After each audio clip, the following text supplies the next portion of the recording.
This video might feel like standing in front of a mirror. And what you're about to see won't always be comfortable. It's not going to offer you hollow platitudes or soulless slogans. Instead, it will illuminate the hidden corners of our behavior, the silent compromises we make every day, and the price we pay when we abandon ourselves for the sake of temporary peace. If you've ever left a conversation wondering, "Why did I let that happen?" or if you've ever felt a part of yourself die each time you nodded yes while your entire body was screaming, "No," then you are in the right place. This is not a coincidence. This is a beginning.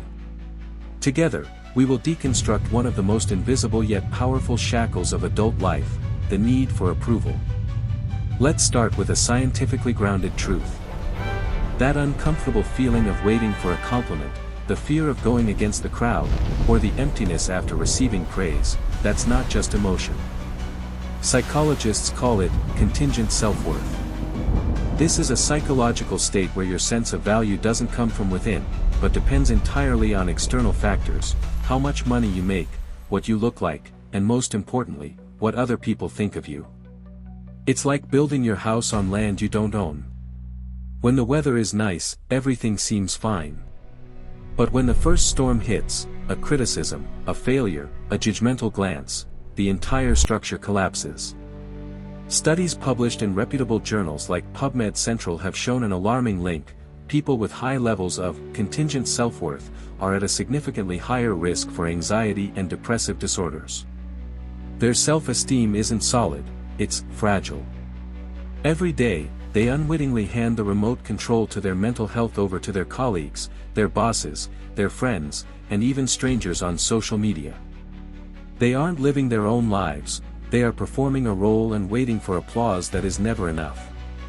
To better understand the cost of this, consider the story of Nathan. To outsiders, Nathan, at 42, was the epitome of success. He was a senior financial consultant at a prestigious Wall Street firm. The suit he wore was perfectly tailored, the watch on his wrist was a symbol of precision, and the way he spoke in meetings was always calm, confident, and persuasive. His parents were proud of him. His old friends admired him. He had everything that society defines as desirable. But every evening, as he drove his luxury car back to his high-rise apartment overlooking the city skyline, Nathan felt a chilling emptiness. He didn't feel successful. He felt like an actor who had memorized his lines but had forgotten who he was after the curtain fell. His every day was a series of sophisticated calculations, not about finance, but about approval. He chose his lunch not based on what he liked, but on where important partners frequented. He gave investment advice not purely based on data analysis, but also on the level of risk his demanding boss could tolerate. He had become such an expert at reading others that he had completely lost the ability to read himself. The turning point came on a Tuesday afternoon. A new, emerging tech project was brought to his team. By intuition and experience, Nathan knew it was a golden opportunity, a potential game-changing investment. He had spent 2 sleepless nights analyzing it. Every number pointed to enormous potential. But in the decisive meeting, as his boss's scrutinizing gaze fell upon him, Nathan faltered. He heard his own voice, calmly and rationally, pointing out potential risks, exaggerating uncertainties. He chose safety. He chose to please his boss instead of trusting his own judgment. He said, "Perhaps we should wait." 6 months later, that project, led by another team, became a resounding success, delivering profits far beyond any prediction. The news spread throughout the company. Everyone was talking about it. But Nathan didn't feel regret about the missed money. He felt a deeper, more profound horror. When he looked in the mirror that morning, he didn't recognize the man looking back at him. Those eyes were empty. He realized he had spent so many years living by the instincts of others that he had forgotten how to trust his own. Nathan's suffering didn't come from a single failure. It came from the fact that he no longer knew who he was without the mirror of other people's opinions. He had become such a perfect copy that he had completely lost the original. The invisible cage called approval had finally become so solid that he no longer even realized he was imprisoned. If Nathan's story is the diagnosis of a silent disease, what is the cure? How do we break that invisible cage and start rebuilding our self-worth on a solid foundation, one that belongs to us? The answer doesn't lie in becoming tougher or more aggressive.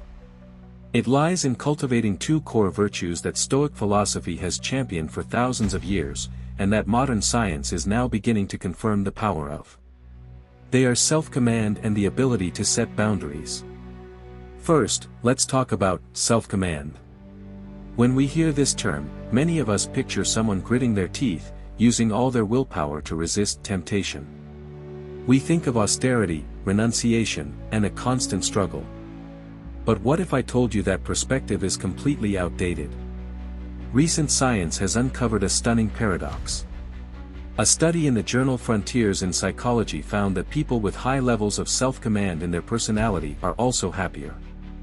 And here's the crucial part: they are happier not because they are better at fighting off conflicting desires. They are happier because they experience fewer of those desires in the first place. This is a subtle but incredibly powerful shift. The highest form of self-command is not the ability to win the internal battle. It is the wisdom to architect a life where those battles rarely occur.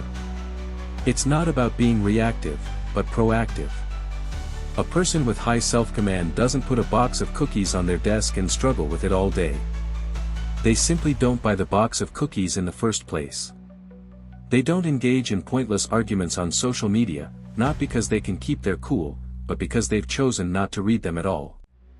They proactively manage their environment, their relationships, and the information they consume.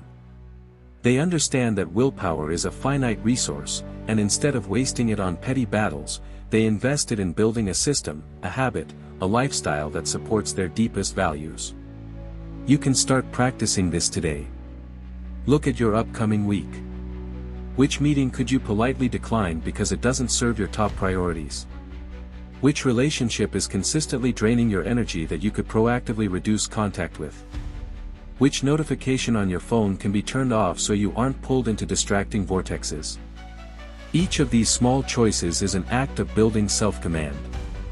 You don't have to change who you are overnight.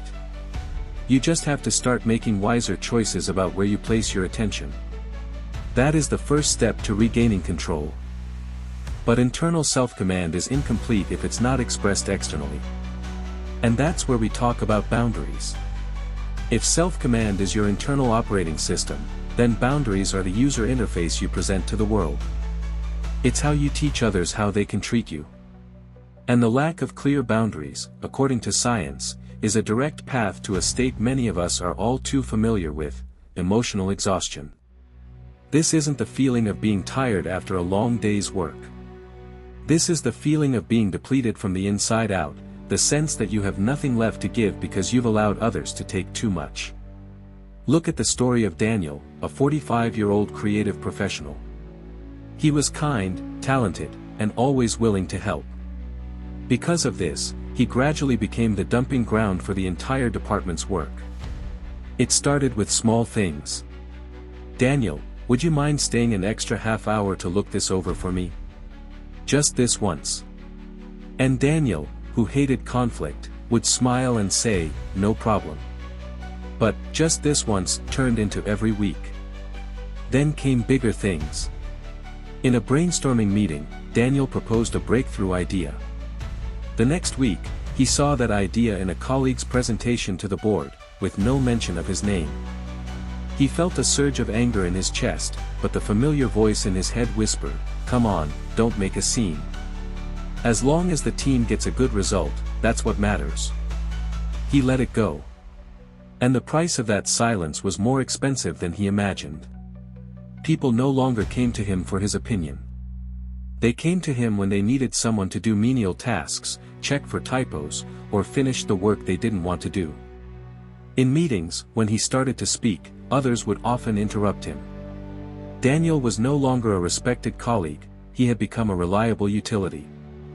Every night, he came home exhausted, not from the workload, but from the weight of the "yes" he had uttered while his soul screamed "no." He wasn't pushed down. He bowed his own head. Re-establishing boundaries doesn't require you to become harsh or confrontational. It simply requires clarity and consistency. It starts with simple sentences, spoken calmly. When someone tries to give you more work at the last minute, instead of sighing and accepting, try saying, "I understand this is important, but I can't take this on right now as I need to focus on my other priorities. I can take a look at it next week." When someone interrupts you, don't go silent. Pause, look them in the eye, and say, "Excuse me, could I please finish my thought?" These statements are not attacks. They are affirmations of value. They are a clear message that your time, energy, and contributions are valuable. Every time you hold a boundary, you're not just preventing emotional exhaustion. You are sending a signal to your own brain that says, "I am worthy of respect. I matter." And that is the true foundation of dignity. It isn't built with grand achievements, but with small, consistent daily acts of self-protection. So, let's turn this into real action. Right now, pause for a moment and think. Where do you feel your energy being drained? Where do you constantly feel like you have to shrink yourself? Comment below with one boundary you will re-establish this week. Not for them, but for you. Learning to say no and set boundaries sounds logical in theory. But we all know the real reason we hesitate. It's not laziness or a lack of understanding. It's fear. The fear of what happens next. Fear of disappointing others. Fear of being labeled difficult or selfish. Fear of conflict. And deep beneath it all, the greatest fear of all, the fear of failing and being left alone with the most ruthless critic we've ever known, the voice inside our own head. This inner prosecutor never rests. When you make a mistake, it doesn't say, "It's okay, try again." It says, "See, I told you so. You're not good enough. You're not smart enough. You're a fraud, and now everyone knows it." This voice is our jailer. It ensures that even if we escape the judgment of others, we never escape our own. It is the fear of facing this jailer that makes us rather accept small daily injustices, rather shrink ourselves, than risk doing something that could lead to failure. But what if there was a tool, a scientifically proven method, that could strip that voice of its power? That tool exists. And it's called self-compassion. Don't let the soft name fool you. This isn't about indulgence or self-pity. According to leading researchers like Dr. Kristen Neff, self-compassion is one of the most powerful predictors of psychological resilience. It is the secret weapon of people who are able to get back up after the most painful falls, not by pretending they weren't hurt, but by treating that very wound with kindness. It consists of three core elements. First is self-kindness versus self-judgment. Simply ask yourself, what would I say to a dear friend in this situation? Second is a sense of common humanity versus isolation. It's the recognition that failure, pain, and imperfection are part of the human experience, not your own personal flaw. You are not alone in your struggle. And third is mindfulness versus over-identification. It's the ability to observe your pain clearly without letting it consume you. You are not your sadness, you are the one experiencing sadness. Self-pity says, "Poor me, why does this always happen to me?" and it keeps you stuck. Self-compassion says, "This is really hard. Pain is a part of life. What can I do to comfort and support myself right now?" and it helps you move forward. This is the difference between drowning and learning to surf the waves of life. To see the transformative power of this in action, look at the story of Elijah. At 42, Elijah was a veteran of the startup world. He had built and watched 3 companies crumble. The third, a project into which he had poured all his savings, time, and hope, had just officially gone bankrupt. That night, he didn't go home. He sat alone in the dark, empty office, with stacks of past due notices on his desk. The silence was louder than screaming. The voice in his head, the inner prosecutor, was holding a grand trial. 3 times, it said. "You've failed 3 times. You're a joke. You've disappointed your wife and kids. You are an incompetent, delusional fraud. He sat there, crushed under the weight of his shame. He thought about calling a friend, but what could he say? He thought about facing his family, but how could he look them in the eye? In that rock-bottom moment, when he felt like nothing more than a hollow shell, a memory flashed. It was an image of his father, a mechanic with calloused hands, who had told him years ago something he never truly understood. A man's worth isn't found in whether he wins, his father had said. It's found in whether he refuses to abandon himself after he's lost. That sentence, for some reason, cut through the fog of despair. Abandoning himself. That's exactly what he was doing. He was letting his inner jailer sentence his spirit to death. That night, Elijah didn't make a grand decision to remake his life. He made one tiny decision. He would not abandon himself anymore.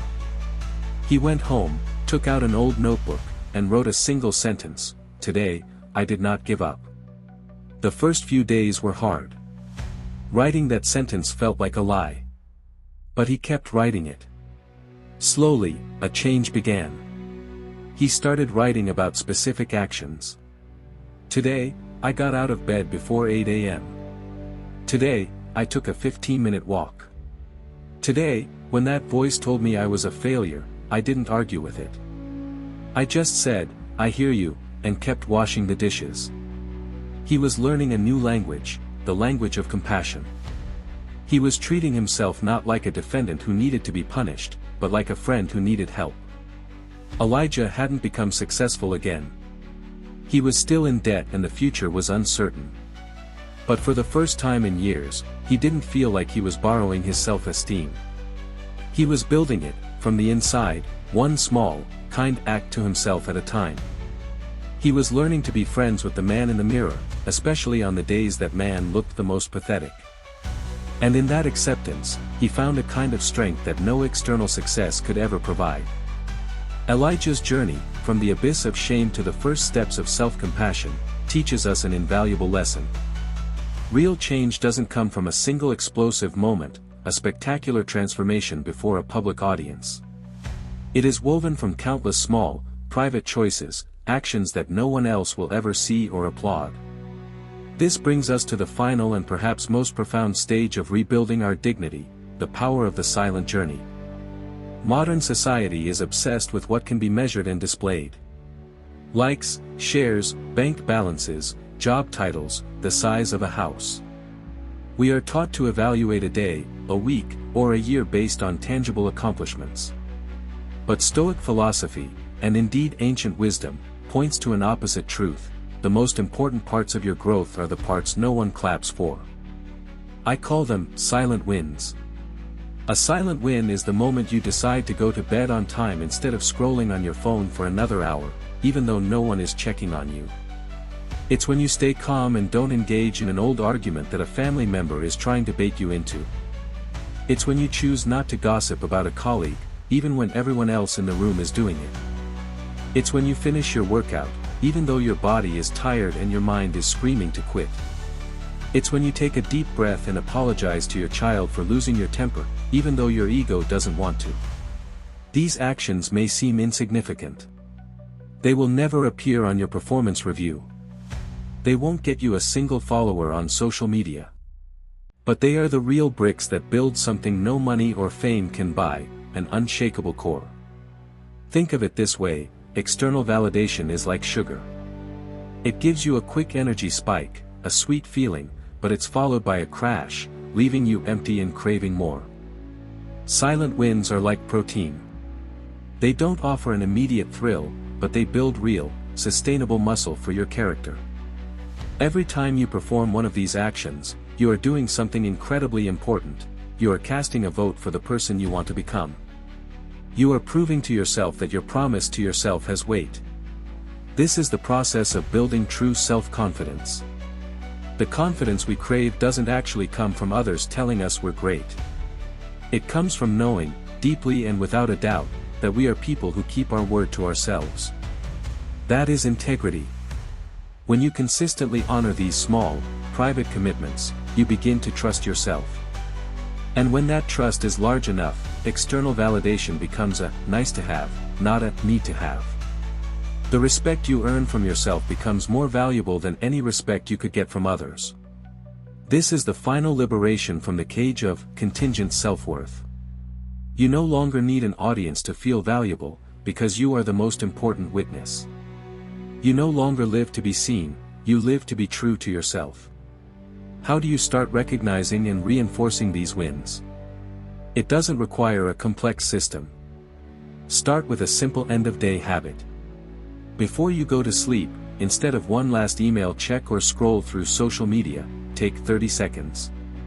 Close your eyes and simply ask yourself one question: what was my silent win today? Maybe it was that you chose to drink water instead of a soda. Maybe it was that you truly listened to a friend, instead of just waiting for your turn to talk. Maybe it was that you didn't procrastinate on a difficult task you had planned.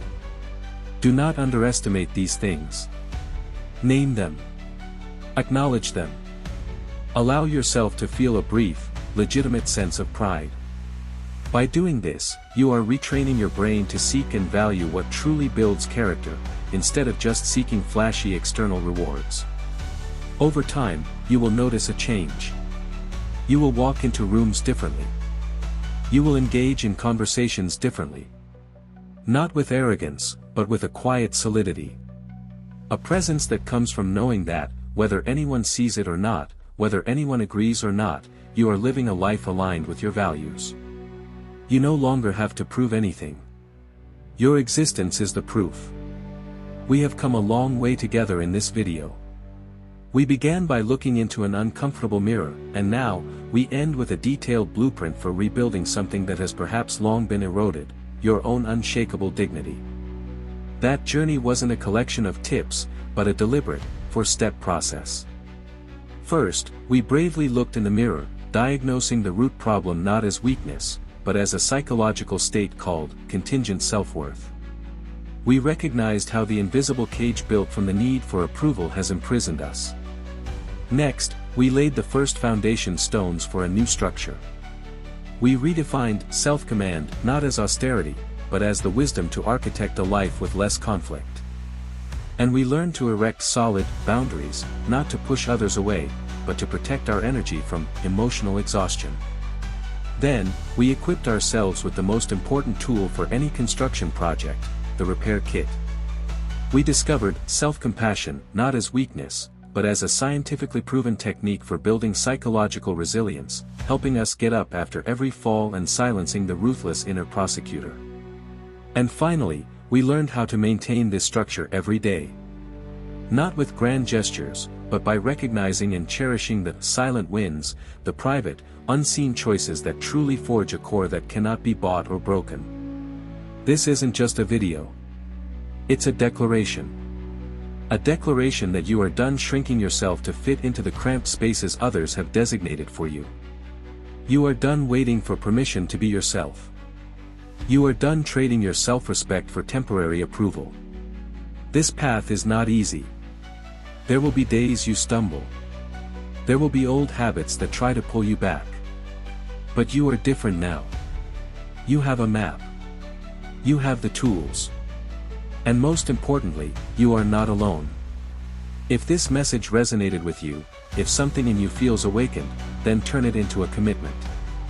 If you are ready to walk this path, to live a life that is authentic, deep, and that never has to bow its head again, subscribe to the channel and join a community of people who are walking it together. The journey ahead is long, and you deserve to walk it as your full self.